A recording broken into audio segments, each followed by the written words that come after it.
कौटुंबिक वादाचा थरकाप उडवणारा शेवट. मुलानेच केला पित्याचा चाकूने खून. श्रीरामपूर हादरले. किरकोळ वादातून रक्तरंजित घटना. श्रीरामपूर तालुक्यातील दत्तनगर परिसरात घडलेल्या एका धक्कादायक घटनेने संपूर्ण शहर हादरून गेले आहे. किरकोळ कौटुंबिक वादाचे रूपांतर थेट भीषण हत्येत झाले असून एका मुलानेच आपल्या जन्मदात्या पित्याचा चाकूने भोसकून निर्घृण खून केल्याची संतापजनक घटना उघडकीस आली आहे.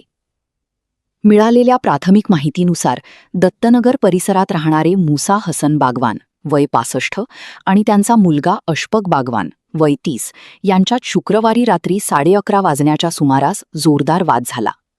हा वाद क्षणातच विकोपाला गेला आणि संतापाच्या भरात अशफकने घरातील धारदार चाकू उचलत वडिलांवर सपासप 4 वार केले.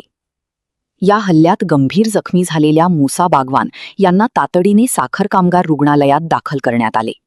मात्र उपचार सुरू होण्यापूर्वीच त्यांचा मृत्यू झाल्याने डॉक्टरांनी त्यांना मृत घोषित केले. या घटनेची माहिती मिळताच श्रीरामपूर शहर पोलीस ठाण्याचे पोलीस निरीक्षक नितीन देशमुख यांच्या मार्गदर्शनाखाली पोलीस पथक तात्काळ घटनास्थळी दाखल झाले. घटनेचे गांभीर्य लक्षात घेऊन फॉरेन्सिक टीमलाही पाचारण करण्यात आले होते. पोलिसांनी जलद गतीने तपास करत अवघ्या काही तासांत संशयित आरोपी अशफक बागवान याला ताब्यात घेतले. या कारवाईत पोलीस उपनिरीक्षक Roshan Nikam, Sudhir Hapse, police head constable Kishor Awatade तसेच पोलीस कॉन्स्टेबल संपत बडे, सागर बनसोडे, मच्छिंद्र कातखडे, रवींद्र शिंदे, सचिन दुकळे आणि कैलास झिने यांच्या पथकांनी महत्त्वाची भूमिका बजावली. सदर प्रकरणी श्रीरामपूर शहर पोलीस ठाण्यात गुन्हा दाखल करण्याची प्रक्रिया सुरू असून पुढील तपास पोलीस करत आहेत. Rajendra Suryavanshi, Loknyay Marathi news channel, Shrirampur. आज रोजी श्रीरामपूर शहर पोलीस स्टेशन येथे BNS कलम 103 प्रमाणे खुनाचा गुन्हा दाखल झालाय.